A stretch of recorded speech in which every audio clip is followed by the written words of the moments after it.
Bonjour à tous et bienvenue dans ce Outlook de mi-année de la recherche Natixis. On est ravis de vous recevoir sur ce plateau pour vous parler, alors cette fois-ci plutôt marché, plutôt conjoncture, plutôt macroéconomie. On va moins parler des secteurs. On a des événements qui vont arriver à la rentrée sur l'infrastructure, sur le tech. On vous en parlera plus tard. Là, aujourd'hui, il s'agit un peu de discuter avec vous des sujets qui nous semblent prépondérants pour la fin d'année et le début de l'année prochaine. Alors pour cela, on s'est basé sur notamment les réponses que vous avez, pour un certain nombre d'entre vous, fait à notre sondage. Un sondage qui nous notamment demandait quels sont pour vous les principaux risques à regarder sur la fin de l'année. Et alors étonnamment, quelque part, la pandémie, le Covid est en train de passer au second plan. C'est peut-être une bonne nouvelle. En revanche, ce qui est très très net, on a ce risque d'inflation, ce risque de tapering qui sont au premier chef. Et donc c'est un peu de ça qu'on voudrait vous parler aujourd'hui. Ce qu'on va faire, c'est que je vais faire une rapide introduction pour caler le scénario Natixis, et puis ensuite on va discuter avec un certain nombre d'intervenants, à la fois de l'Europe, qui nous semble être intéressante cette année, qui va peut-être faire mieux que les États-Unis même l'année prochaine. On va parler du risque politique, on va parler ensuite de la Fed, des États-Unis, évidemment le tapering, c'est ce que vous avez en tête et c'est ce qu'on a également en tête. Et puis, quatrième point, qu'est-ce qu'on peut imaginer comme,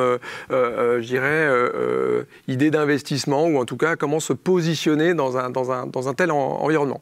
Alors, on veut que ce soit, évidemment, problème d'oreillette, on veut que ce soit un événement le plus interactif possible. On est en distanciel, mais finalement, le distanciel permet d'avoir des questions au fil de l'eau. Donc, plus vous poserez de questions, et moins on parlera. Donc, c'est la bonne nouvelle. Donc, n'hésitez pas à poser vos questions. Vous avez un petit onglet en bas à droite de votre écran, je crois, qui permet de les poser. On les aura au fil de l'eau, on les prendra à la fin.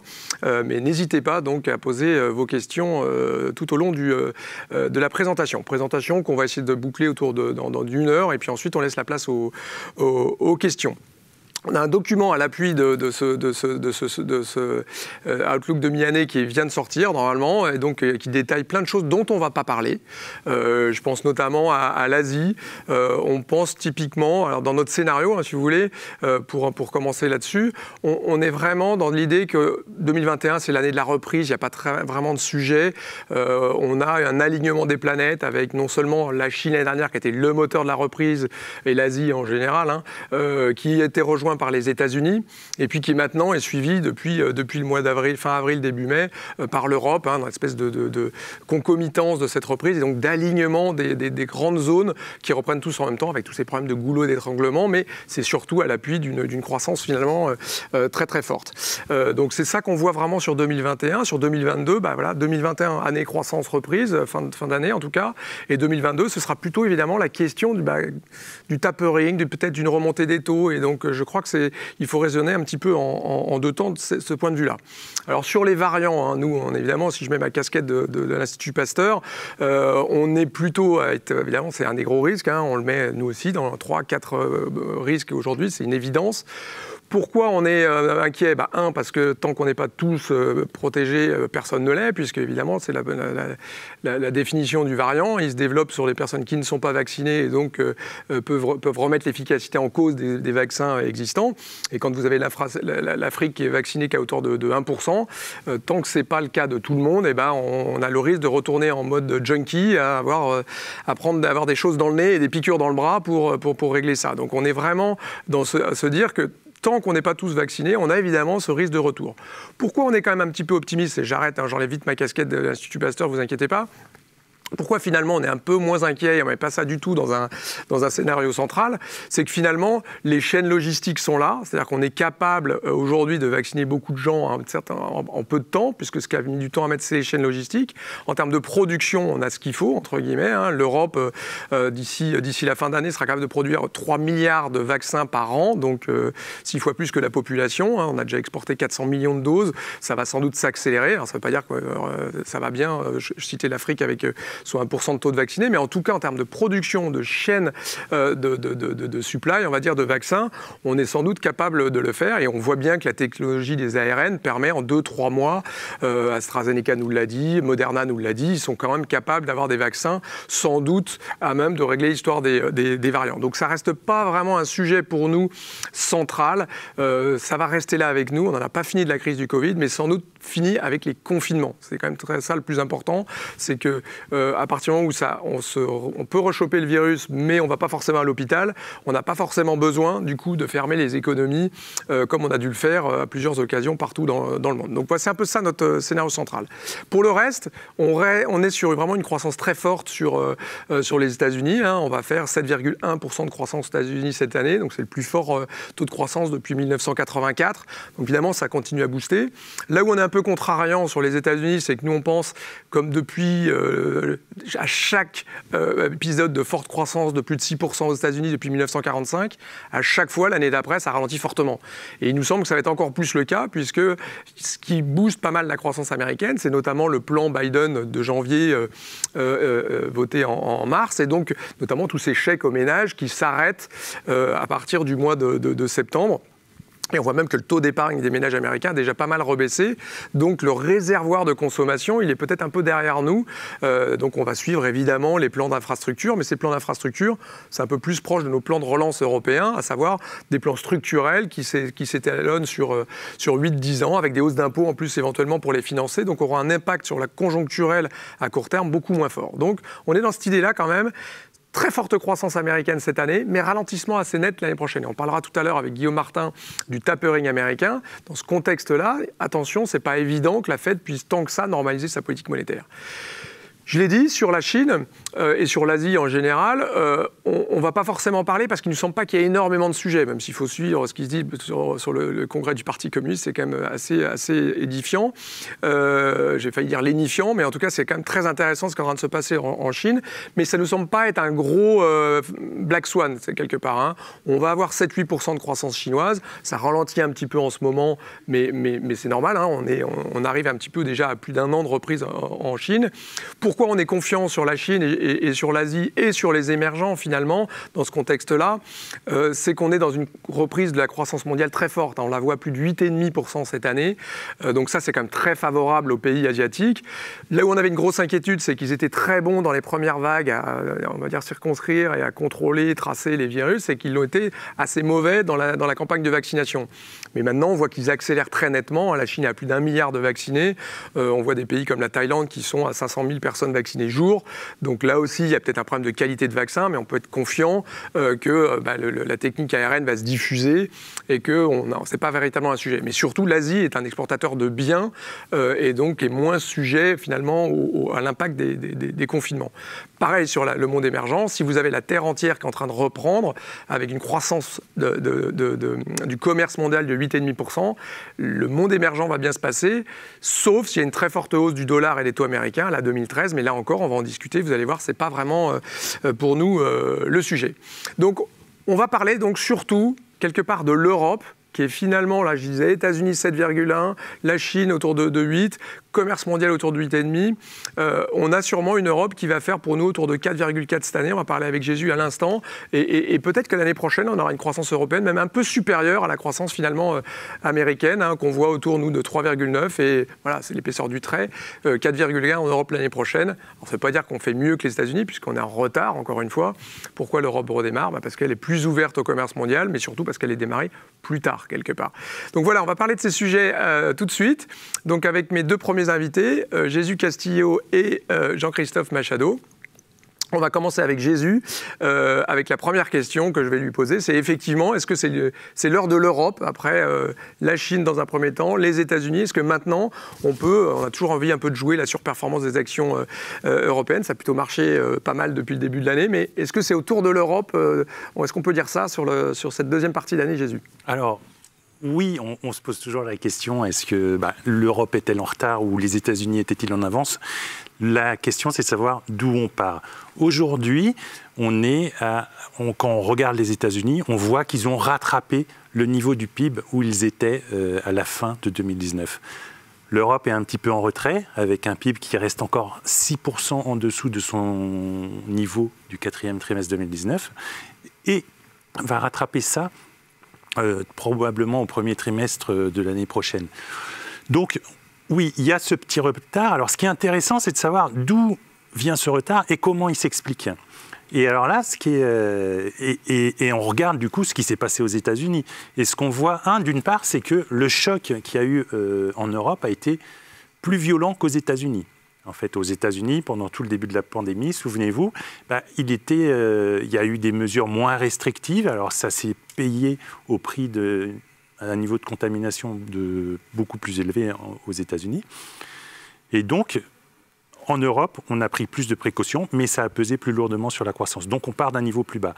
La deuxième chose, c'est ce que tu as dit tout à l'heure en introduction, la vaccination. Les États-Unis ont commencé à vacciner bien avant l'Europe.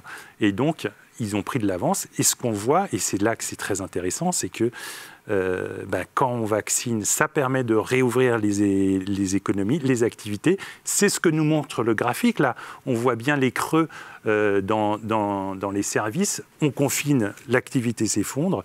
On déconfine et ça redémarre. Surtout que finalement, on a l'Europe qui est en train de rattraper les États-Unis en termes de taux de vaccination et qu'on sera à peu près à 70% de la population au même moment que les États-Unis autour de l'été.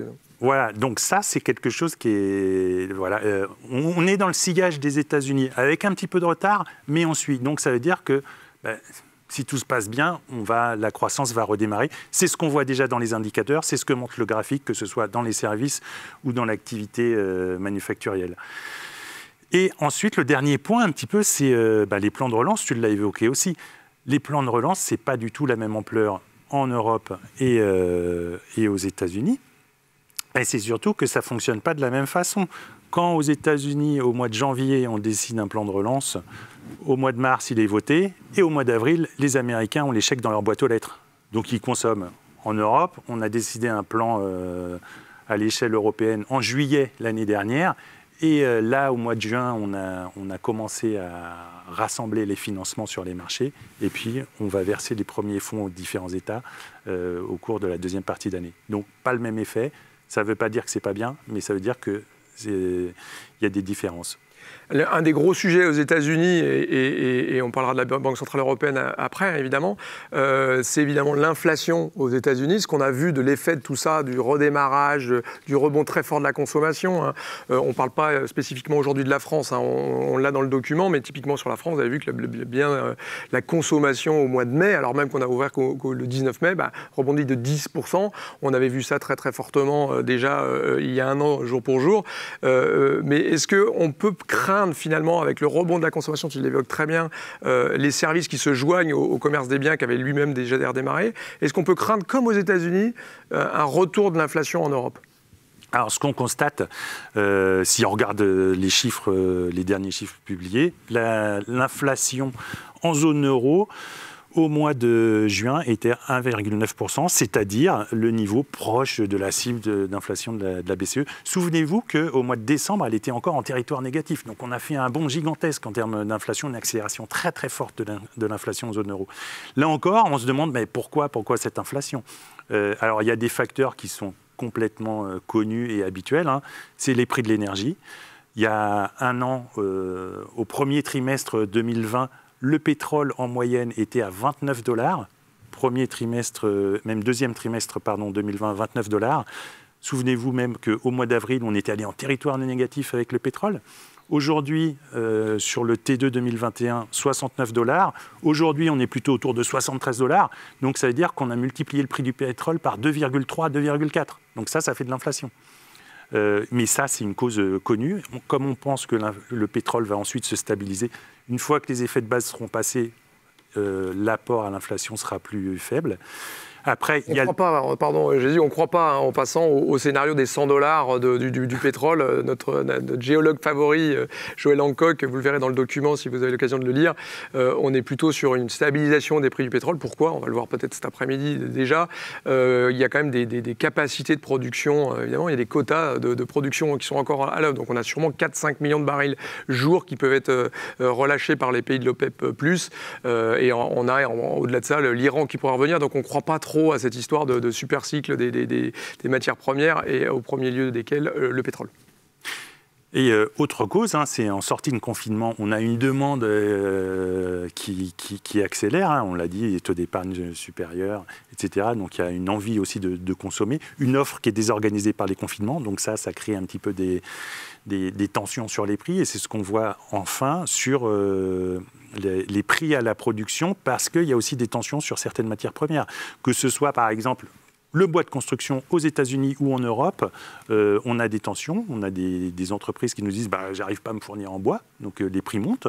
Les composants électroniques aussi, on en a beaucoup parlé, notamment dans l'industrie automobile. Et comme on voit sur le graphique, les prix des matières premières, des inputs accélèrent, les prix du coût de la production augmentent, et à la fin, ça se répercute sur les prix à la consommation.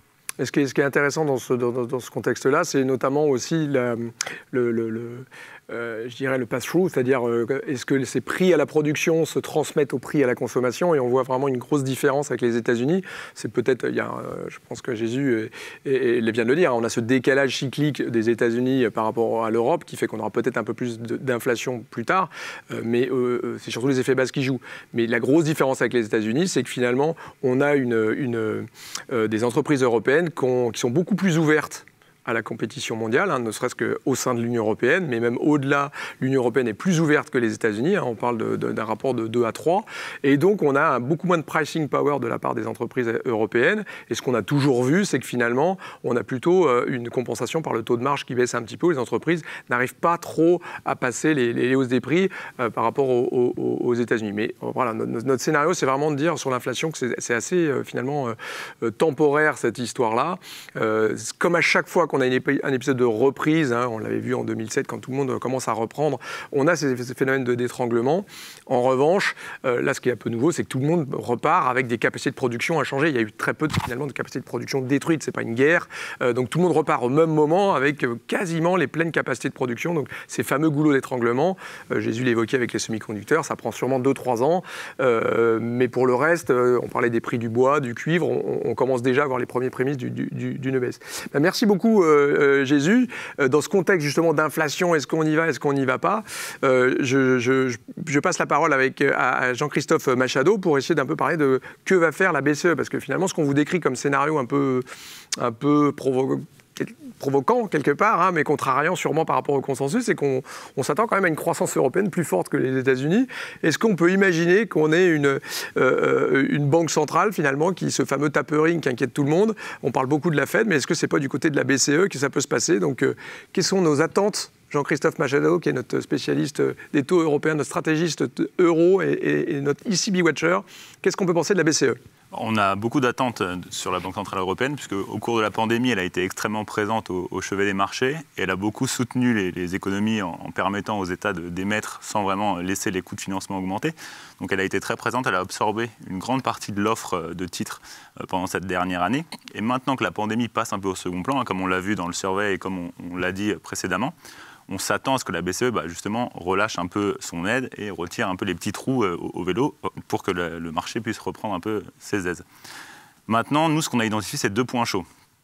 Un premier à la fin de l'été et un autre à la fin de cette année, voire au début de l'année prochaine. Pourquoi? Ce qu'on sait, c'est que la BCE a un peu accéléré son rythme d'achat pour contrer le double dip. On passe un bon été. Exact. Oh, pourquoi pas? L'été sera chaud en tout cas, si on en croit la BCE. Mais pour contrer le double dip et donc les secondes vagues sur les marchés, la BCE a accéléré son programme d'achat donc au mois de mars, et depuis on est sur un rythme qui est relativement élevé par rapport à ce qu'on avait connu au premier trimestre de cette année. Donc la première étape serait de revenir à un rythme plus faible, un rythme d'achat hebdomadaire autour de 14 milliards par semaine. Ça, c'est quelque chose qu'on attend en septembre. Quand bien même on aurait tort, on sait que le marché va le pricer et l'intégrer un peu à la manière de ce qu'on a eu en mai, juste avant la réunion de politique monétaire de juin. Donc on attend une pression haussière sur les taux dès la fin de cet été. Donc un été relativement compliqué, puisqu'en général on a peu de liquidités, donc tout mouvement peut vite s'emballer et on peut vite avoir des gros pics sur les taux. Après ça, une fois qu'on aura cette étape-là, le marché aura en tête la fin du PEPP, donc le programme d'achat qui a été lancé pour lutter contre la pandémie. Actuellement, la fin de ce programme, elle est attendue à mars 2022. Et dans la tête des marchés, on arriverait donc d'un monde où la BCE achète environ 80 milliards par mois à un monde où elle n'achèterait plus que 20 milliards par mois, puisqu'il ne resterait que le programme ancestral qui est l'APP et qui, lui, pour l'instant, durera ad vitam aeternam, puisqu'on n'a pas trop de vue sur un retour concret de l'inflation. Et là-dessus, encore une fois, vu que le marché va anticiper une réduction assez forte des achats, on risque d'avoir une nouvelle pression haussière sur les taux, puisqu'on aura une BCE qui, quoi qu'il arrive, même si notre scénario central ne se réalise pas, on aura une BCE qui, quoi qu'il arrive, achètera moins l'an prochain, face à des États qui émettront toujours autant que cette année, l'année prochaine, puisque sur nos premières estimations, on est autour de 1,2 trillion d'émissions pour les États européens, comme ça a été le cas cette année, et comme ça a été le cas pour lutter contre la pandémie en 2020. Donc on aura un déséquilibre offre-demande qui risque de mettre une pression haussière sur les taux, avec une BCE qui se désengage petit à petit. Mais on est loin, et encore très très loin même, de parler de hausse de taux, comme on a pu le voir sur un dot plot par exemple. Parce que Jésus, en inflation sur la zone euro, on attend combien l'année prochaine? Oui. Alors cette année, on s'attend à 1,8% et 1% l'année prochaine. Donc on est vraiment sur une normalisation de l'inflation et on retourne bien en dessous de l'objectif de la BCE. Donc on voit bien là, cette histoire, alors même si on est peut-être trop optimiste, trop pessimiste, mais en tout cas on a ce fameux effet de base qu'évoquait Jésus et qu'il va falloir remettre en regard de ce que vient de dire Jean-Christophe sur la Banque Centrale Européenne. On a vraiment un effet inflation, on en parle beaucoup, mais c'est sûrement pour... Les prix à l'énergie expliquent 2/3 de la hausse de l'inflation. L'année prochaine, ça rebaisse. L'effet de base, si ça ne remonte pas, ça joue à l'inverse. Aujourd'hui, ça joue à la hausse, mais ça va jouer à la baisse l'année prochaine. Donc, c'est un peu dans ce contexte-là qu'il faut regarder ça. Et puis, sur la BCE, il y a une autre chose qu'il faut regarder. On a la revue stratégique de la Banque Centrale Européenne. Corrige-moi si je me trompe, Jean-Christophe. Mais une des choses auxquelles on peut s'attendre, c'est sans doute qu'on passe à finalement de l'inflation, peut-être pas en moyenne, mais qu'il y a un objectif symétrique d'inflation, finalement, que ce soit un peu au-dessus, un peu au-dessous de 2%. Ils visent plus le 1,8, 1,9, mais peut-être autour de 2. Donc à ce moment-là, la BCE sera peut-être pas très très méchante, quoi. Ce serait le consensus là-dessus. Et donc si on reste sur cette cible autour de 2%, en effet, on risque, a posteriori, donc après mars 2022, de voir une BCE qui tente de mettre en place une certaine transition pour éviter donc cette chute assez massive dans les achats nets. Donc là-dessus, on a plusieurs scénarios, vous les verrez dans le document. Et bien évidemment, on reviendra dessus dans notre outlook de 2022, puisque ça sera un gros sujet pour l'année prochaine, bien évidemment. Quel teaser. Merci beaucoup, Jean-Christophe. C'est quoi, sinon, pour toi, les principaux risques qu'il faut regarder là, sur la zone euro cette année?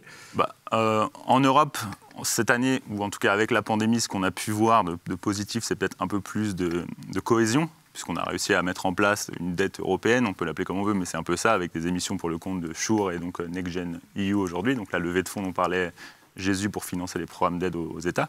Presque une fédération, là. Presque. On est à 2 doigts, mais tout pourrait s'effondrer justement si les partis politiques en place venaient à être des partis anti-euro. Et donc là-dessus, nous, ce qu'on va beaucoup suivre dans les mois à venir, c'est les différentes échéances électorales.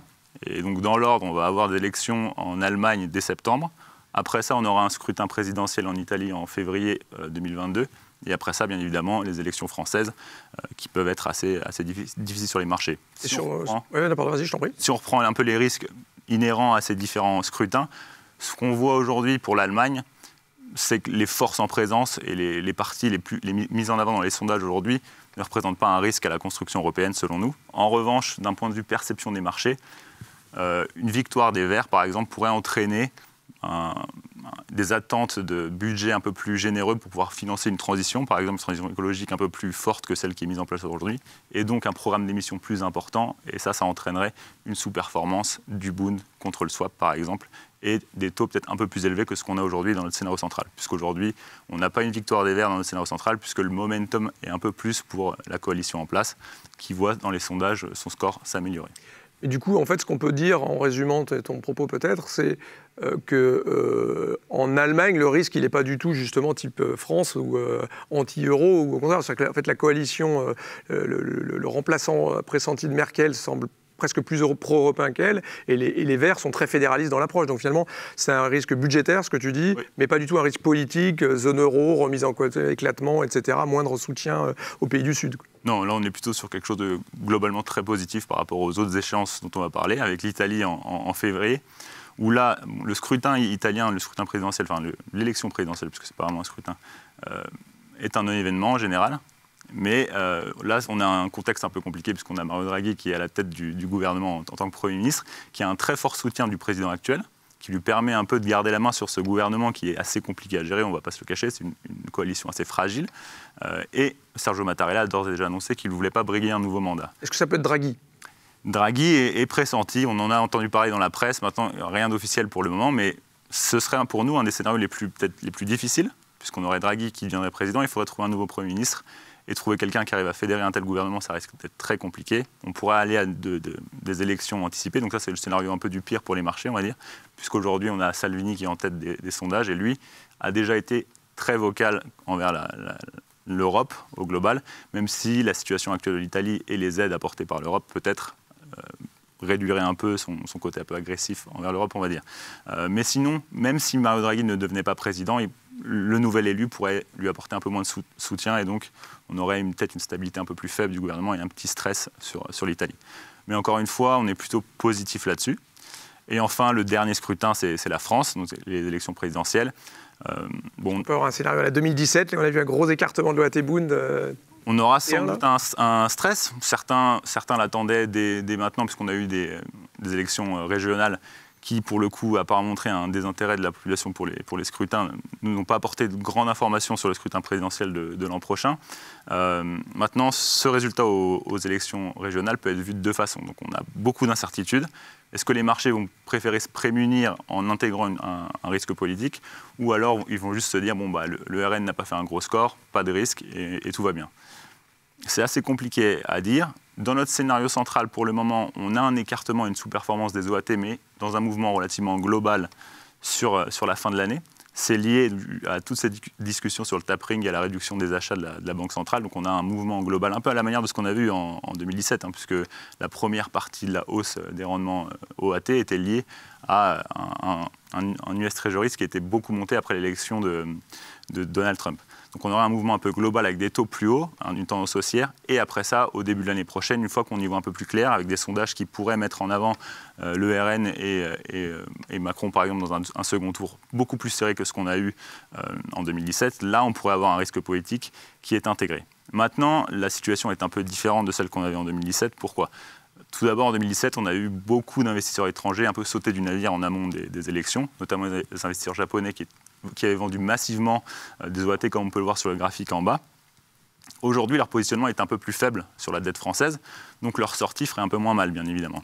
À l'inverse, le positionnement des banques est aujourd'hui un peu plus lourd que ce qu'il était à l'époque, mais on voit mal les établissements bancaires céder des OAT à tout va en amont du scrutin. En revanche, leur programme d'achat serait peut-être un peu réduit, on va dire. Et donc, vu l'offre qu'on aura l'année prochaine, parce que le déficit français restera important, on risque d'avoir une pression haussière sur les OAT. C'est pour ça qu'à la fin de cette année, on voit un spread OAT-Bund autour de 45 points de base, un peu comme ce qu'on avait vu fin 2016. Donc c'est une augmentation, mais qui reste quand même assez contenue par rapport au niveau actuel, sur des niveaux interpolés. On ne regarde pas vraiment les papiers, on regarde un 10 ans interpolé. Et au pic, on aurait un spread OAT-Bund autour de 65 points de base. Globalement, au-delà de ça, on est très positif sur l'économie française. On aura quand même un rebond l'an prochain. Et donc tout écartement supérieur à ça, un peu à la manière de ce qu'on a vu en 2017 avec un niveau à 80 points de base, serait plutôt pour nous un point d'entrée sur la France. Est-ce qu'on peut craindre une espèce de compétition d'un nouvel émetteur de belle qualité, un AAA qui peut devenir liquide? Je ne sais pas quelles sont nos anticipations d'émissions annuelles de l'Europe, mais bon, ça va devenir peut-être sans doute le 3e, 4e plus gros émetteur de la zone euro. Est-ce que ça peut être une compétition ou finalement quelque chose qui peut encourager à aller switcher de dette plus traditionnelle vers la dette européenne? Bien évidemment, si on pense à la Commission européenne, ce sera une grande compétition pour les OAT. En 2016, fin 2016, début 2017, on a vu les bonus qui avaient été le concurrent principal des OAT. Aujourd'hui, c'est vrai qu'avec toute cette offre qu'on va avoir sur les dettes émises par la Commission européenne, ce sera un arbitrage très simple. Pour donner un ordre d'idée, sur cette année, ils vont émettre sur la partie longue, donc 80 milliards d'euros de dettes, plus une vingtaine de milliards de bills, donc on sera un programme de 100 milliards. Et l'année prochaine, ils auront un programme de 150 milliards. Donc oui, ça en fait le 3e, 4e émetteur de la zone euro. Et au vu du rating et du rendement et de toute l'histoire qui est derrière, si on y croit, c'est quand même quelque chose d'assez attractif, surtout si on craint un gros risque politique sur la France. Alors pour terminer, Jean-Christophe, merci. Est-ce que tu peux nous rappeler, donc un petit peu synthétiser nos vues de taux là, tu l'as évoqué, mais juste synthétisons avec les niveaux de taux attendus pour le Bund, l'OAT et le BTP Bund notamment? Oui, alors sur les niveaux de stress politique, on irait donc à 65 points de base au plus haut, selon nous, sur l'OAT Bund au début de l'année prochaine. Là-dedans, on aurait un stress sur l'Italie aussi, un gros programme donc en février potentiellement, et en plus de ça, des BTP qui ont tendance à sous-performer quand les OAT souffrent, c'est ce qu'on a vu sur les dernières élections. Donc là, on arriverait à un niveau d'équilibre sur le BTP Bund autour de 150 points de base. Et peut-être la plus grande question aujourd'hui, c'est quand est-ce qu'on verra le Bund repasser en territoire positif. De notre côté, on est assez agressif là-dessus. On le voit passer en territoire positif quelque part au 4e trimestre de cette année. Pourquoi ? Parce que toutes les discussions de réduction des achats de la Banque centrale, des programmes d'émissions qui vont rester extrêmement massifs l'an prochain, vont faire que le déséquilibre offre-demande va pousser les rendements à la hausse, et on estime que le niveau de 0 pour le Bund en fin de cette année est quelque chose d'atteignable assez facilement. Pour être exact, fin décembre, on est plutôt autour de 0,10, et le passage en territoire positif, on le voit quelque part au T4 de cette année. Merci Jean-Christophe, merci Jésus. Donc si je résume, on est vraiment sur une zone euro pour laquelle ça va bien se passer quand même cette année. Ça a déjà commencé, hein. On a évoqué ce chiffre, la croissance européenne, 4,4, 4,1% l'année prochaine en zone euro, avec une épargne accumulée. On parle de 500 milliards, on parle souvent de l'épargne 160 milliards en France. C'est 500 milliards au niveau de la zone euro d'épargne. Donc on va avoir une consommation qui va bien se tenir sans doute en Europe. On a vu le commerce de biens lui-même se tient très très bien. Donc on a sûrement quand même une espèce d'effet rattrapage de la zone euro. Et dans ce contexte-là, on voit que effectivement, on va avoir une banque centrale européenne qui va se retrouver dans un environnement où finalement la Fed elle-même, on va en parler juste à l'instant, va sans doute elle aussi être dans un mode tapering. Donc on peut avoir ce petit mouvement de hausse des taux qui tire un peu les taux européens à la hausse. Donc je crois que c'est quand même le sujet à surveiller, cette hausse des taux. Même si on ne croit pas à l'inflation, on va quand même avoir des banques centrales qui petit à petit retirent un petit peu cette politique monétaire phénoménale. Et donc ça veut dire sans doute des taux plus élevés, un peu plus de volatilité. Et c'est de ça dont on va parler avec mes prochains invités tout de suite. En attendant que mes invités me rejoignent, n'oubliez pas de nous rejoindre sur les réseaux et sur le site internet, le site internet de la recherche, research.natixis.com. Et puis également, on essaie d'être sur les réseaux. On publie pas mal de podcasts en ce moment. Et sur notre Twitter, @natixisresearch. N'oubliez pas de nous rejoindre si vous voulez. Et puis je vous encourage toujours, il y a pas mal de questions qui arrivent, mais n'hésitez pas. Donc les Q&A à suivre tout à l'heure, il y en a quelques-unes, on les prendra tout à la fin. On débattra ensemble d'ici une petite demi-heure. Donc me rejoint maintenant pour parler des deux prochains sujets. Donc d'abord Émilie Tétart, qui est notre stratégiste cross asset, et puis Guillaume Martin, qui est notre spécialiste des taux des États-Unis, notre Fed Watcher, puisqu'on a vraiment ce sujet quand même qui est on a beaucoup parlé de l'Europe parce que ça nous semble être un petit peu la chose qui est marquante, c'est que l'Europe revient un petit peu, et on le voit dans les performances des actifs, dont on va parler ça avec Émilie, mais voilà, on a un CAC qui a fait une performance finalement 2 fois supérieure à du Nasdaq ou du S&P, donc c'est le retour de la value, mais aussi peut-être le retour de la vieille Europe et des valeurs plus traditionnelles. Mais c'est quand même un moment américain, c'est un moment inflation, c'est un moment Fed, c'est ça qui va driver évidemment le marché dans les prochains moments. Donc j'ai commencé avec Guillaume Martin sur la Fed et sur cette histoire de tapering. Alors on a vu que la Fed disait jusque-là qu'elle n'avait même pas commencé penser à y penser, et puis dernièrement finalement elle est passée à une étape supplémentaire où Jérôme Powell nous dit on a commencé à en parler, ça y est, ils en parlent déjà. Donc finalement cette espèce d'annonce qu'on attendait à Jackson Hole, peut-être qu'on l'a déjà. Donc qu'est-ce que ça veut dire en fait? Ils en sont où pour toi, Guillaume, la Fed dans ce tapering qui est immanquablement qui va arriver? Alors déjà, ils discutent beaucoup. On a eu énormément de tirs de barrage en fait, de certains membres de la Fed pour dire que le tapering est en fait un peu plus proche que ce que le marché pensait. Donc en fait, ils discutent principalement de 4 grands axes. Le premier axe, c'est tout simplement quels sont en fait, les seuils d'activation du tapering. C'est-à-dire que depuis décembre dernier, on a une politique monétaire qui est lié explicitement à la réussite des objectifs macroéconomiques. Et donc, on a un objectif en fait, qui arrive sur le chômage. Donc, il faut qu'on ait un emploi qui revienne à des niveaux le plus proches du pré-Covid et surtout de manière inclusive. Donc, en particulier sur les minorités où on est quand même assez loin du pré-Covid. Et ensuite, il y a un autre aspect qui est très important, qui revient de plus en plus récemment, c'est le marché immobilier, qui est plutôt en fait de nature à abaisser un peu l'ambition de ses objectifs. Et donc la Fed va devoir trancher un petit peu là-dessus. Donc ça, c'était le premier axe. Le deuxième axe, c'est choisir les objectifs. Est-ce que la Fed veut stabiliser son bilan ou est-ce qu'elle a plutôt envie d'arriver à un niveau cible? Donc on pense que ce sera plutôt le premier pour éviter de trop compliquer la communication. Elle doit ensuite calibrer son calendrier. Donc ça va être tout simplement être le plus progressif possible et le plus clair possible pour éviter d'avoir des réactions de marché qui sont trop fortes. Donc ça va être en termes de fréquence, ça va être en termes tout simplement d'annonce, de pré-annonce. Et enfin, il va falloir trancher aussi sur la répartition entre les T-notes et les MBS. En ce moment, on est à 80 milliards par mois de T-notes et à 40 milliards de MBS. Et on a de plus en plus de membres de la Fed qui disent que finalement, la Fed n'a pas vraiment vocation à rester au chevet du marché MBS. Et donc, c'est quelque chose qu'ils vont devoir trancher. Surtout avec un marché immobilier qui boom aux États-Unis, effectivement, est-ce que le soutien au marché immobilier, qui était finalement une sous-jacent à ces achats de MBS, sont si nécessaires? C'est quoi notre scénario, nous, sur Natixis, sur le tapering, là, en termes de timing? On parle beaucoup des 3 étapes. C'est quoi notre scénario? Alors, c'est un scénario extrêmement progressif pour laisser vraiment beaucoup d'espace budgétaire à l'administration Biden et surtout au Congrès, qui doit valider les propositions de l'administration Biden. Donc, la première étape, ce sera tout simplement clarifier ces 4 axes que j'ai évoqués.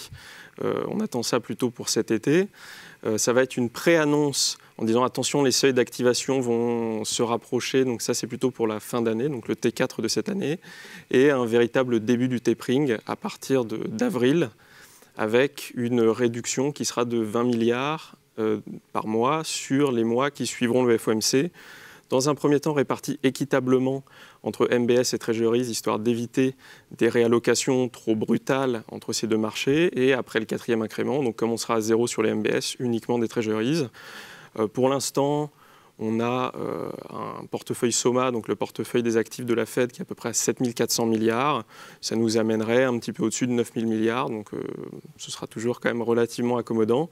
Et surtout, une fois qu'on sera arrivé à 0, on aura toujours les réinvestissements qui arriveront, donc on maintiendra flat la taille du portefeuille, et donc ça veut dire une pression acheteuse en fait de quasiment 60-65 milliards par mois sur les T-notes, et on ne s'attend pas à ce que la Fed réduise son bilan avant au moins les premières hausses de taux. Donc là-dessus, ce sera vraiment une stabilisation, quelque chose finalement d'assez progressif.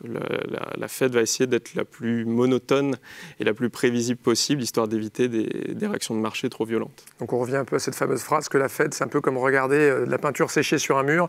Il faut que ce soit très ennuyeux. Mais vous voyez bien que dans notre scénario, on est sur un tapering en fait très lent par rapport à sans doute ce qu'on entend en ce moment. Encore une fois, dans cette idée qu'on a une croissance américaine qui ralentit très fortement l'année prochaine, qui est quasiment divisée par 2, avec une inflation sur les effets de base qu'on évoquait tout à l'heure, qui va repasser à la jauge de la Fed. Le corps PCE est énorme en ce moment, mais ça va rebaisser assez nettement l'année prochaine. Je ne sais plus le chiffre du corps PCE l'année prochaine, mais on est 2,1. Voilà, donc on revient un peu à la jauge de la Fed. Et nous, ce qu'on a un petit peu en tête, c'est que finalement, c'est un petit peu comme la BCE. On avait Jean-Claude Trichet disait il n'y a qu'une aiguille dans le compas et c'est moi. Là, en fait, finalement, nous sur la Fed, ce qu'on se dit, c'est qu'il faut vraiment écouter Powell, le vice-président et le gouverneur de la Fed de New York. Et là, vous avez plus la valeur médiane du FOMC. Et donc, il y a beaucoup de discussions sur un tapering dès cet été. C'est une possibilité. Mais clairement, nous, on est un peu plus à mettre ce scénario central un peu plus tard. Dans ce contexte-là, Guillaume, c'est quoi l'impact sur les taux qu'on voit aux États-Unis ?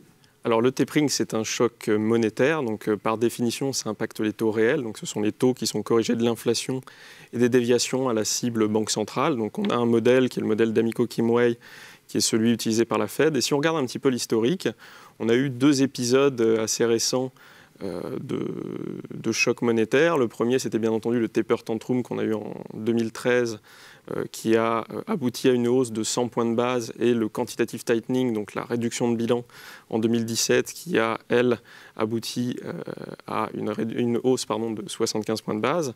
Donc on pourrait se dire, oula, attention, on risque un sell-off assez fort d'une centaine de points de base. Ce qu'il faut voir, c'est qu'en fait, cette année, on a déjà eu un sell-off qui a été extrêmement fort et qui était un sell-off de taux réel, en tout cas dans ce modèle-là, d'une cinquantaine de points de base. Donc finalement, le chemin à parcourir pour arriver à la neutralité en termes de taux réel sur ce modèle-là est finalement assez faible, c'est de 25 points de base.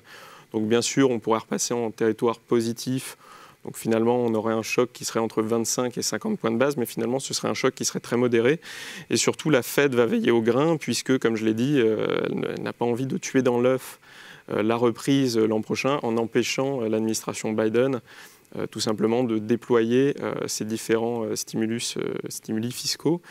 Et donc, on aura vraiment là-dessus une Fed qui veillera à éviter le plus possible un taper tantrum. Donc ça, c'est plutôt pour la partie longue de la courbe, donc une hausse principalement de taux réels. Pour la partie courte et la partie intermédiaire, ça sera plus compliqué.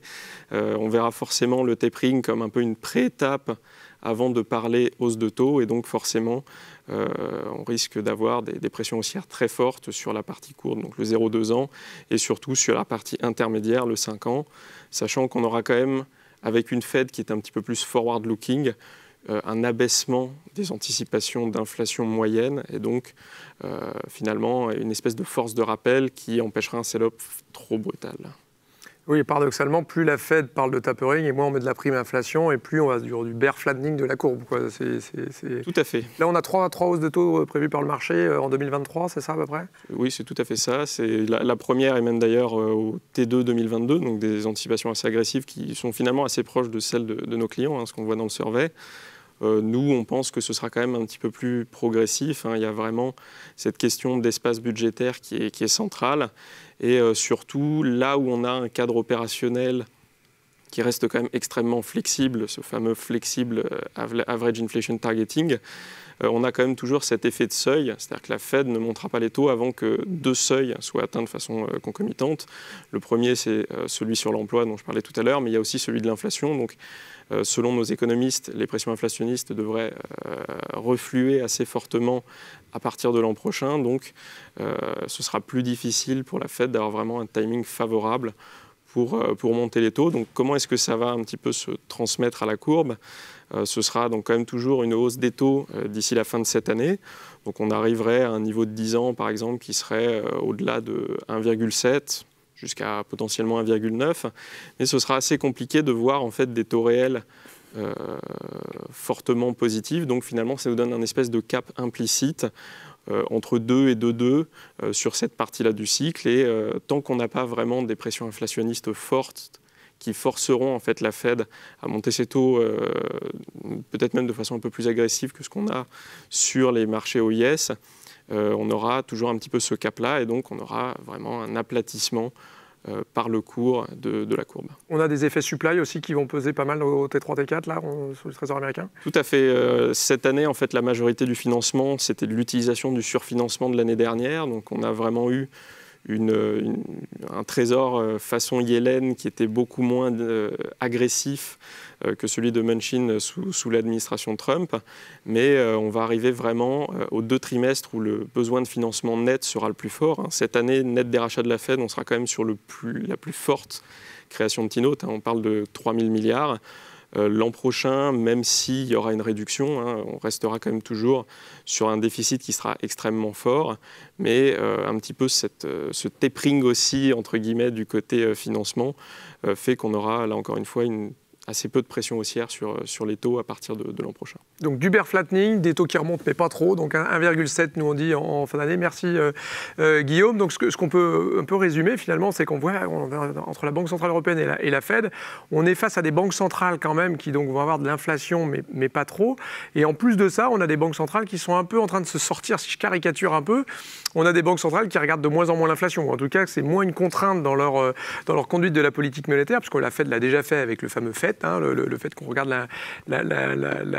l'inflation en moyenne sur le cycle, et surtout une Fed qui dit « moi je veux que ce soit très inclusif ». Et donc elle cite souvent justement le fait que le marché du travail n'est pas du tout normalisé, qu'il y a toutes ces minorités qui ne profitent pas de la reprise, et donc on est plutôt toujours dans cette théorie de la surchauffe, et quand vous avez d'un côté Jérôme Powell et de l'autre côté Janet Yellen de concert, on est sur quelque chose qui est assez quand même pour nous, on ne change pas grand-chose, et la Fed se sort un peu de ça. Ce qui qui va être intéressant à suivre, c'est côté Banque Centrale Européenne, puisqu'on a la revue stratégique de la Banque Centrale. Il y a une question là-dessus qui vient de tomber. Effectivement, on a la revue stratégique de la Banque Centrale Européenne.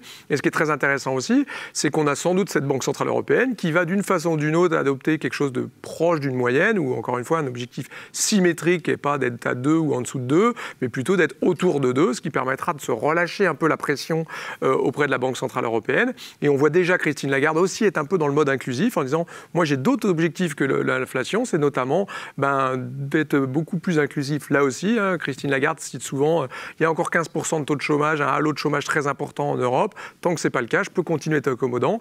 Et puis je pense qu'on va le voir très très vite. Il va y avoir cette dimension de greenisation, je ne sais pas comment l'appeler, de la politique monétaire de la Banque Centrale Européenne, avec sans doute des achats, des collatéraux qui vont être beaucoup plus tiltés en faveur du green. Ce seront les deux effets quasiment acquis de cette revue stratégique. Et donc ça montre bien que les banques centrales, à mon avis, vont rester très accommodantes pour un moment, puisqu'elles ont plus seulement l'objectif d'inflation, puisqu'il n'y a plus vraiment d'inflation et nous, dans notre scénario, on ne la voit pas remonter. Mais en revanche, les autres objectifs, on peut y aller avant d'avoir fini, d'arriver à la neutralité carbone ou d'avoir eu des économies très inclusives. Donc on n'a sûrement pas fini avec ces banques centrales très accommodantes. Donc dans ce contexte-là, je me tourne vers Émilie Tétart. C'est quoi vraiment dans un tel contexte finalement qu'est-ce qu'il faut regarder dans ces scénarios qu'on décrit là, dans une allocation pour son portefeuille, une allocation d'actifs? Alors, les drivers, c'est toujours les mêmes. La croissance, l'inflation, le tapering. Au S1, en fait, au premier semestre, on était vraiment plus dominé par la croissance et par l'inflation. On était vraiment dans ce qu'on appelait le reflation trade. Nous, on pense qu'on sera peut-être plus dans quelque chose... On aura toujours la croissance, on aura peut-être un peu moins d'inflation et peut-être un peu plus de Fed. Pourquoi ? Parce que l'inflation, c'est une thématique qui a quand même été très, très jouée, où il y a eu pas mal d'exubérance aussi. On regarde par exemple le positionnement sur les matières premières. Je regardais aussi les flux sur les ETF de Linkers. Ils ont été extrêmement forts, 3 fois plus de flux vers les ETF de Linkers que vers les ETF de Treasuries, alors que les AUM sont 2 fois plus petits. Voilà, donc un engouement sur l'inflation qui va peut-être un petit peu s'arrêter avec le passage du pic et aussi avec une Fed qui va peut-être qui va un peu plus d'incertitude sur la fonction de réaction de la Fed. Et donc une Fed qui va peut-être un peu plus jouer au S2. Nous, on attend, comme on vous l'a décrit, il y a quand même beaucoup d'asymétrie sur les banques centrales, beaucoup d'incertitudes aussi. Donc voilà, un facteur Fed qui va peut-être un peu plus jouer au S2 et moins un facteur inflation. Et enfin, on a toujours ce facteur croissance qui reste vraiment très présent. On a parlé du momentum macro qui est excellent, le momentum micro aussi. Côté taux de défaut, par exemple Moody's a révisé de 4 à 2% ses prévisions de taux de défaut en l'espace de 6 mois pour le high yield monde. Les earnings aussi ont été révisés très fortement à la hausse au premier semestre et voilà, donc il y a un momentum aussi micro sur les earnings qui a bien soutenu les actions en fait, presque même plus que les valos sur ce S1 2021, contrairement à l'année précédente. Donc un momentum croissance qui va être un peu quand même le gros driver encore dans la continuité sur cette poursuite de l'année. Très bien, merci Émilie. Effectivement, nous sur le côté crédit, on est plutôt à dire qu'on serait autour de 4-5% de défaut. Donc, ce qui nous semble à l'appui de ça, c'est que finalement, on se retrouve avec des mécanismes de soutien des économies qui restent en place ou qui sont retirés très très doucement. On parlait des banques centrales, mais on voit que les gouvernements sont hyper prudents. Et donc, quand on regarde un pays comme la France, avec des taux de défaut finalement moins 40 l'année dernière, moins 30% cette année, on n'a pas l'impression qu'il va y avoir une explosion des taux de défaut si vous enlevez le filet de sécurité alors que vous avez une croissance sur la France. Nous, on la met à 5,5% cette année. 3,7 l'année prochaine, donc largement au-dessus du potentiel. Si vous retirez doucement les filets de sécurité, finalement, les taux de défaut sur le crédit sont pas si élevés que ça. Émilie, donc du coup, dans ce contexte-là, où vraiment on passe un peu de l'inflation aux banques centrales, à la croissance, c'est quoi, nous, notre en termes d'allocation d'actifs, qu'est-ce qu'on aime, nous, dans ce contexte-là, chez Natixis ? Du coup, en conséquence, nos vues, elles restent très bulles. On aime bien les actions, les comos cycliques aussi. Notre vue Como, elle découle aussi de la vue inflation, donc peut-être plus de prudence. On n'est pas dans le super cycle Como, on est plus dans des facteurs idiosyncratiques. Vous regarderez nos scénarios pétrole et métaux, on est peut-être plus métaux. Là, il y a les questions sur la production aussi. Mais voilà, on aime les Como cycliques, les actifs de carry aussi, et attention à la duration. En fait, la question vraiment, c'est vraiment comment jouer ce facteur croissance. Nous, on pense qu'au S2, il faut continuer à jouer cette recovery sur les earnings et jouer les zones en fait, qui ont encore du potentiel. Vous voyez bien sur le graphique, notamment l'Europe a beaucoup plus de potentiel de recovery sur les earnings que les US. Il y a aussi des sectors qui ont plus de potentiel que d'autres, notamment en Europe. Et voilà, donc jouer vraiment le potentiel de recovery encore au S2, mais garder aussi à l'esprit que en fonction, ensuite, peut-être après par la suite, en fonction aussi de la force de la croissance, on va peut-être aussi devoir revenir dans un monde un peu plus Goldilocks, et donc garder aussi un œil sur les actifs de carry, voilà, peut-être plus pour l'année prochaine, en fonction du niveau de la croissance et de la confirmation de nos scénarios inflation et Fed également. Voilà. Donc, si je résume, on est plutôt dans une continuité avec actifs risqués, on l'a dit, on est encore plein de croissance, on a encore des banques centrales qui vont enlever les filets de sécurité doucement, les gouvernements qui enlèvent doucement, donc on est vraiment dans un mode très risk-on, si je t'entends bien.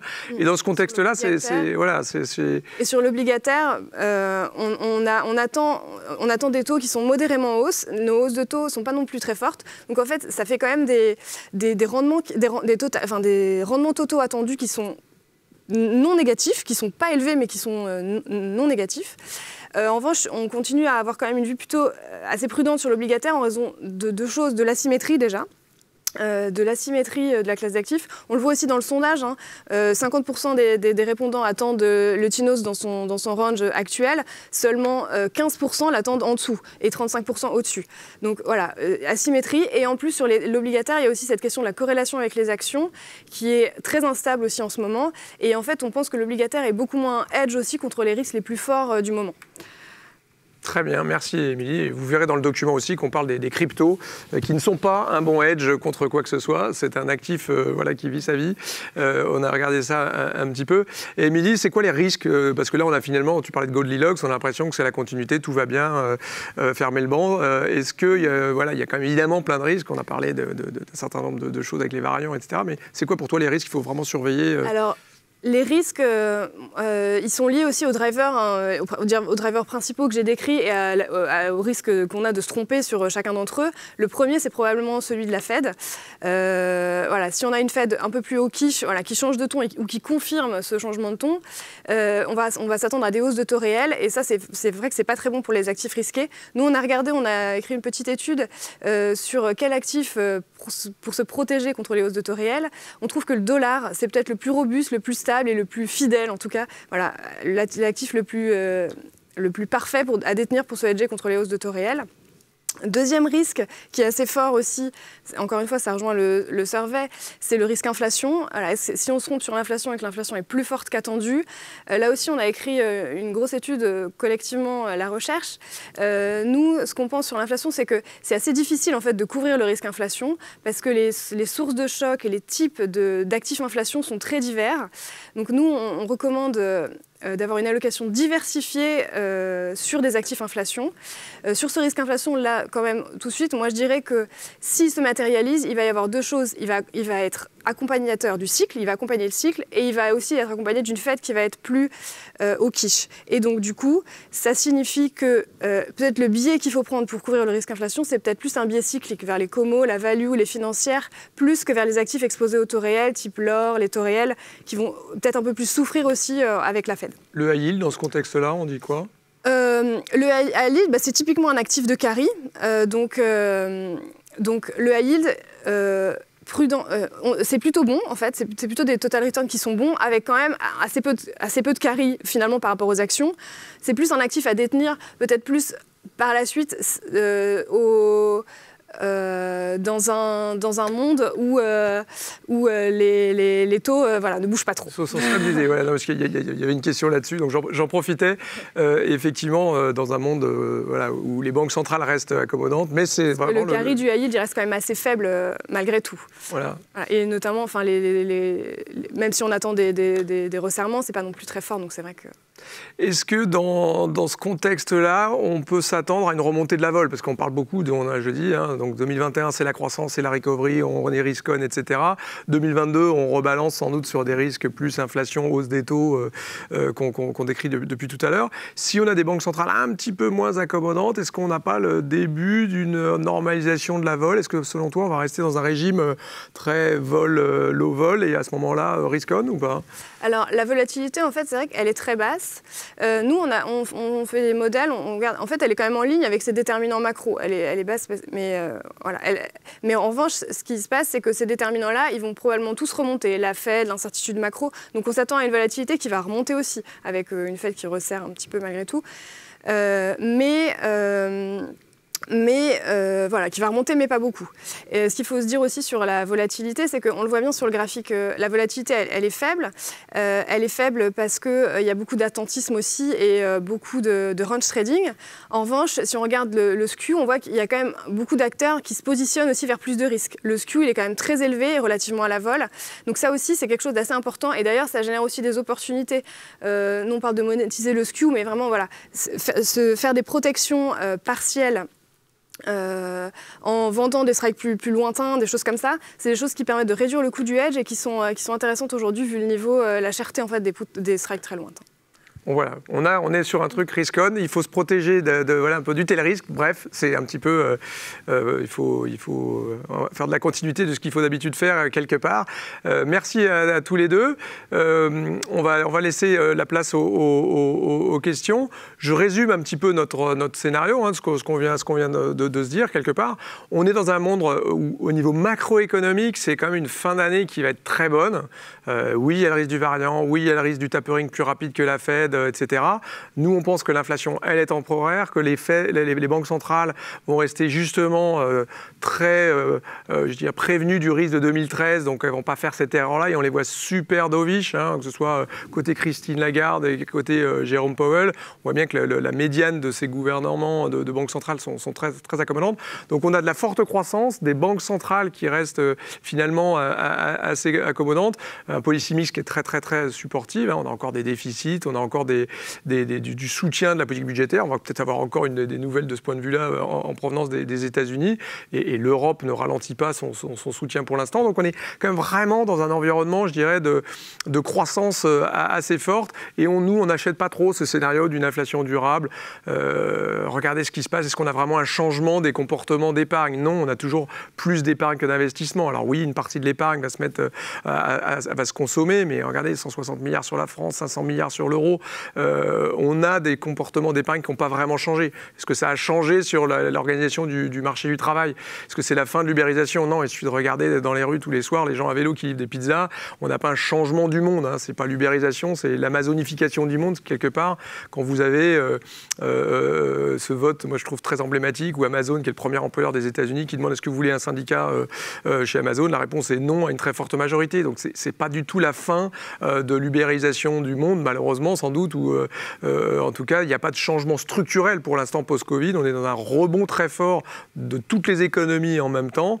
Ça fait des goulots d'étranglement, ça fait de l'inflation, mais ça va s'estomper. C'est toujours le cas dans les récessions. Et comme à chaque reprise économique, on a un peu un overshooting des anticipations d'inflation. Et pour nous, on a plutôt des taux qui vont rebaisser. Donc si je devais vraiment conclure, et ça c'est la conclusion pour de bon, c'est vraiment cette année croissance, l'année prochaine tapering, c'est les deux thématiques qu'il va falloir qu'on regarde cette année. Donc merci à tous et on va prendre tout de suite, on va regarder les questions que vous avez bien voulu nous poser. Il y en a un certain nombre que nous allons prendre tout de suite. Alors, il y a une question peut-être pour Émilie tout de suite. Que faut-il faire du style growth? On a dit que c'était un peu le retour de la value, le CAC 40 qui surperforme. Même si, attention, le CAC 40, c'est 11% de valeur technologique. Merci Téléperformance et compagnie. C'est plus la vieille économie, simplement, le CAC. Mais on a bien vu la surperformance de la value. Qu'est-ce qu'il faut faire du growth là, en ce moment? C'est vraiment une grosse question. Et en fait, c'est vraiment la question de est-ce qu'on joue la croissance forte, le recovery, le rattrapage, ou est-ce qu'on joue plus dans un scénario d'une inflation qui revient modérée, de Fed qui sont quand même très accommodantes, de banques centrales qui sont très accommodantes. Est-ce qu'on joue plutôt le Goldilocks? Nous, on est plus sur un rattrapage au S2, mais un monde qui restera celui d'un monde très Goldilocks et d'un monde très dominé par les secteurs croissance, etc. Donc peut-être encore un peu de rattrapage sur la première partie, la deuxième partie d'année du coup, et ensuite rester, en attendant la confirmation de taux réels qui ne montent pas trop, du scénario en fait inflation qui se concrétise comme on l'a vu, plus revenir vers de ce style-là. Alors, il y a une question justement qui est intéressante parce qu'on tourne vraiment toujours autour de cette thématique de la normalisation des taux. Il y a une question qui est très intéressante sur quid du remplacement de Jérôme Powell en 2022. Nous, on considère que finalement, c'est plutôt un risque positif, en fait, finalement. Les alternatives sont en fait plutôt plus dovish. Il y a plusieurs noms qui circulent. C'est plutôt un positionnement assez proche de celui de Lael Brainard maintenant, qui est quand même vraiment quelqu'un d'assez dove. Et puis d'ailleurs, on a vu quand même que Jérôme Powell a un petit peu mis entre guillemets de l'eau dans son vin. C'était déjà quelqu'un d'assez dove et en particulier, c'est extrêmement visible depuis la prise de fonction de Janet Yellen. Donc là-dessus, je pense que c'est pas vraiment un risque, c'est même plutôt, comme tu as dit, Jean-François, c'est vraiment quelque chose qui pourrait même être positif et prolonger un peu les Goldilocks. Après, je pense pas que ça repousse non plus le tapering énormément. Donc je pense plutôt vraiment dans la continuité. Et puis surtout, c'est une tâche un peu ingrate que de coordonner le tapering. Donc je pense que ce serait une bonne chose de laisser Jérôme Powell un petit peu à ce moment-là. Une petite question un peu technique là-dedans, c'est est-ce que si jamais Biden perd le Congrès, ça ne sera pas un peu plus difficile de faire voter, de faire accepter le candidat très dove? Alors là-dessus, on a un comité bancaire au Sénat qui est un petit peu bipartisan, donc c'est toujours assez compliqué de prévoir qui sera nommé ou pas, mais en tout cas, ce qui est sûr, c'est que c'est vraiment un comité qui est quand même pour le Congrès américain assez objectif et qui se base quand même beaucoup sur les compétences. Donc là-dessus, on a vraiment un push un petit peu fait quand même plutôt côté démocrate pour avoir quelqu'un de très dove, ou en tout cas quelqu'un qui ne sera pas trop à déréguler. On a eu notamment Clarida qui s'est fait quand même beaucoup secouer, Randall Quarles, pardon, qui s'est fait beaucoup secouer par Elizabeth Warren assez récemment. Là-dessus, je pense que même si on a un congrès qui est un petit peu rebattu, ce comité bancaire du Sénat continuera à être assez objectif et donc posera pas trop de problèmes si la personne est compétente. Et Lael Brainard, par exemple, est très compétente, donc il n'y aura pas de souci. Très bien. Merci Guillaume. Donc voilà, plutôt un risque finalement, nous, assez positif, pas trop un gros market mover cette élection, mais évidemment, il n'y a pas l'équivalent d'un Wedman qui arrive à la Fed selon nous, et Wedman n'arrive pas non plus à la Banque Centrale Européenne. On le sait. Il y a une question qui est plus générale peut-être sur à partir de quel moment l'inflation est considérée comme négative, parce que finalement, que ce soit en Europe ou aux États-Unis, alors je ne sais pas qui pose la question, je vais peut-être finalement la prendre. Pourquoi les marchés ont-ils si peur de l'inflation? C'est-à-dire que les marchés, c'est pas tellement l'inflation, je pense qu'ils craignent, c'est la réaction des banques centrales. Donc si on a de l'inflation qui passe au-dessus des objectifs, on a des banques centrales qui retirent de la liquidité, et là, toutes les valorisations des actions, tout un peu en départ, ce qui justifie beaucoup la valorisation des actions aujourd'hui, c'est que justement, on a un discount factor des taux très bas, quelque part. Le taux de rendement des actions serait très, très fortement impacté par une hausse des taux, et on a des modes de calcul, typiquement, sur la Banque Centrale Européenne, on est plutôt, je ne sais pas si Jean-Christophe Machado a quelque chose de plus précis là-dessus, mais typiquement sur la Banque Centrale Européenne, on price, on pense que toute l'action de la BCE, c'est 200 points de base de baisse des taux. Donc il est évident que si tout d'un coup on avait des banques centrales qui retiraient violemment leur soutien, on aurait une forte hausse des taux. Et là, à ce moment-là, ça peut tuer la reprise dans l'œuf, ça peut donc calmer la croissance et probablement, d'un coup, une grosse répercussion sur les actifs. Je ne sais pas s'il y a des choses plus précises que ça, Jean-Christophe. Le consensus, il est plutôt autour de 200 points de base de hausse. Après, ça a modéré puisque, bien évidemment, le monde a évolué et ce sont des études qui sont faites à un instant T. Mais on aurait très certainement un effet élastique à la hausse assez important. Et on peut dire quelque chose entre 100 et 200 points de base. Mais donner un chiffre exact aujourd'hui, je pense que c'est extrêmement compliqué. L'effet haussier serait important. Surtout que ce qu'on peut penser, c'est que les banques centrales ne feront pas ça. Hein. Justement, on voit bien que là aussi, on a des gouvernements qui retirent les filets de sécurité de façon très, très progressive. On voit bien que les banques centrales, je le disais tout à l'heure, sont en train un peu de se donner des marges de manœuvre, sont en train de regarder autre chose. Il y a une question sur la revue stratégique de la BCE, on l'a un peu évoqué tout à l'heure. Elles sont en train de se donner d'autres objectifs, donc l'inclusion des minorités de la Fed, mais aussi la baisse du taux de chômage, le halo plus large du chômage. On dit qu'on a 15% de chômage en Europe. Si on dit ça et qu'on veut le faire baisser, disons, à un taux de chômage structurel de 5, 6, 7% en Europe, il y a encore du chemin pour la BCE à être super accommodante. Si le deuxième objectif pour la BCE, ce qui est moins celui de la Fed, mais ça pourrait le devenir, pourquoi pas, mais si la BCE dit qu'il faut que je joue dans la transition énergétique, on en a jusqu'à 2050, donc là aussi, on en est très loin. Je rappelle qu'on est très très loin des objectifs de baisse de CO2. Le Haut Comité du climat est sorti hier un chiffre à moins 1,9 l'année dernière, en 2019, donc on est très très très loin. L'année dernière, on a fait sûrement du moins 9, mais on est reparti plus haut qu'en 2019 d'ores et déjà. Bon bref, je ferme la parenthèse.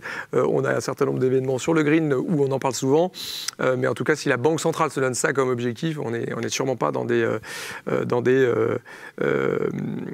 remise en cause. Hein. Il y a de nouveau une question là-dessus. Encore une fois, c'est pour moi un done deal que la BCE, il se dote d'un objectif d'inflation symétrique, sans doute peut-être.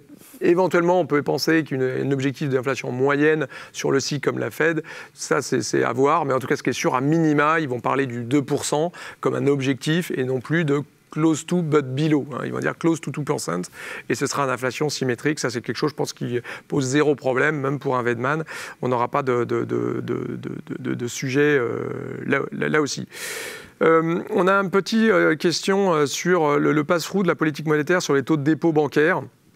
Donc là aussi, ça va être une question pour toi, Jean-Christophe. Est-ce que tu penses que ça peut être un sujet, notamment sur le Pays-Bas, l'Allemagne? Est-ce que finalement, ce sujet peut revenir? Est-ce que la Banque centrale européenne peut avoir finalement une problématique qu'elle doit régler sur le passage des taux négatifs aux dépôts bancaires? Est-ce que pour toi, c'est une thématique qui risque d'arriver pour la Banque centrale européenne? Alors ça risque d'arriver, mais on n'est pas sur quelque chose qui arrivera immédiatement, je pense, parce que d'abord la BCE veut vraiment que tout soit mobilisé pour soutenir l'économie et la reprise. Mais une fois que la pandémie sera vraiment derrière nous et avec l'accumulation d'excédents de liquidités qu'on a, on pourrait voir une BCE qui joue un peu sur son système de tiering, par exemple, pour autoriser peut-être un peu plus de dépôts à zéro et soulager un peu donc l'effet négatif des taux négatifs sur le secteur bancaire. Ça, c'est quelque chose qu'on anticipe, mais honnêtement, plutôt pour la seconde partie de l'année prochaine et à court terme, on pense que la BCE veut que tout soit mobilisé pour soutenir les marchés et donc éviter de parquer de la liquidité à la Banque centrale.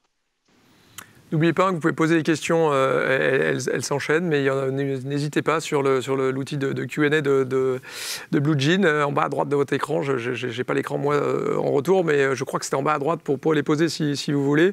Il y a une petite question sur les élections allemandes, effectivement. Avec les Verts, on aurait une coalition moins rigoriste. Donc est-ce que ça peut jouer sur la règle des 3% de déficit? C'est clair que de toute façon, il y a à quelques exceptions près, maintenant je crois de façon assez consensuelle qu'on a eu des politiques budgétaires beaucoup plus actives, y compris en Allemagne. Je rappelle que l'Allemagne est le pays qui a le plus dépensé pour soutenir son économie. Donc l'argent va à l'argent quelque part, mais aussi l'argent va à ceux qui en ont. Et donc c'est aussi l'intérêt de se donner des marges de manœuvre. Donc c'est évident qu'on ne va pas faire l'erreur de 2008, 2009, post-2008, avec des politiques budgétaires qui vont se restreindre tout de suite, parce qu'on mettrait de la rigueur beaucoup trop tôt. Pour moi, c'est une évidence qu'on ne va pas revenir à la règle des 3%, mais qu'il va quand même falloir avoir un peu des guidelines. On reste dans une union monétaire et budgétaire, et donc ça, c'est un petit peu, je pense, à suivre. Mais c'est vrai, la question est bonne, c'est-à-dire que si on a une coalition verte, donc que ce soit... on parle de coalition jamaïcaine ou pizza, parce qu'ils se retrouvaient à l'époque dans une pizzeria si on a SPD vert, on est plutôt dans une dynamique beaucoup plus pro-européenne, plus fédéraliste, donc là, appuyer ce genre de choses, et sans doute moins à la rigueur en termes de finances publiques, probablement. Mais je crois que de l'un dans l'autre, on aurait quand même cet équilibre avec, pour les marchés, à mon avis, la lecture que j'en ferais, c'est que oui, il y a une inquiétude plus sur les finances publiques où l'encre financière finances publiques de l'Allemagne, des pays du Nord, après le départ de la Grande-Bretagne, un peu en train de glisser sur le fond. Mais de l'autre côté, on aura une coalition finalement très pro-européenne, avec peut-être des projets, avec ce budget fédéral qui continuerait à être un petit peu plus structurant. Donc ça, ce serait moins de risque d'éclatement de la zone euro, sans doute, une Europe peut-être plus solidaire, etc., etc. Donc je pense que l'un dans l'autre, ça ne fait pas forcément un énorme risque, mais comme d'habitude, ça peut faire quand même un peu de vol. Les marchés n'aimant pas l'incertitude. On l'a parlé tout à l'heure des risques des élections françaises avec Jean-Christophe et Émilie. C'est sûr que c'est des choses qui peuvent rajouter un peu de vol. J'essaie de regarder s'il y a d'autres questions qu'on n'aurait pas abordées. N'hésitez pas, hein, donc, s'il y en a d'autres. Donc, revue stratégique de la BCE, je crois qu'on en a un peu parlé. S'il n'y a pas trop d'autres questions, ce que je vous propose, c'est de toute façon de continuer à discuter comme on le fait régulièrement avec un bon nombre d'entre vous. Merci à tous ceux qui ont pris le temps de répondre à notre sondage. Vous voyez, on s'en sert beaucoup. Ça nous permet d'adapter nos événements à vos préoccupations. On en fera sans doute un d'ici la fin de l'année, avant notre événement traditionnel de fin d'année, qui est l'Outlook 2022. On a commencé à toucher un certain nombre de thématiques. Mais je dirais que nous, en cette mi-année, on est quand même sur une continuité finalement d'un marché finalement assez risquonne, avec une macro, je le répète, hein, je tourne en rond, on a une macro assez supportive, et attention, après l'année prochaine, ça a plutôt tendance à ralentir aux États-Unis, on a plutôt une inflation qui revient, donc on n'achète pas trop l'histoire d'un taper tantrum, d'une Fed et d'une BCE qui vont normaliser très très vite. Ça reste un environnement qui va être finalement assez risquonne, assez porteur pour les actifs, et voilà, on essaie de nouveau de se dire que la valorisation des actions reste tout à fait intéressante en général, et en particulier l'Europe avec des niveaux de valo qui sont moins élevés, une banque centrale qui va rester accommodante, et puis surtout finalement un effet rattrapage après l'année. On a encore un nombre de secteurs, je crois qu'on a 9 secteurs sur 11 qui sont inférieurs à leur niveau de valorisation dans les indices européens à ce qu'ils étaient pré-pandémie, alors qu'on est à seulement 3 sur 11 aux États-Unis. Donc on voit bien que les États-Unis ont déjà normalisé leur économie, à retrouver leur niveau de PIB de pré-pandémique, et leur niveau d'action aussi. Nous, on n'en est pas là du tout, donc on reste assez constructif sur l'Europe. Voilà, j'en termine par ces quelques mots. Merci à tous de votre participation. On espère que vous lirez ce papier qui est sorti donc aujourd'hui à l'appui de cet Outlook de mi-année. Merci de nous avoir rejoints et à très bientôt.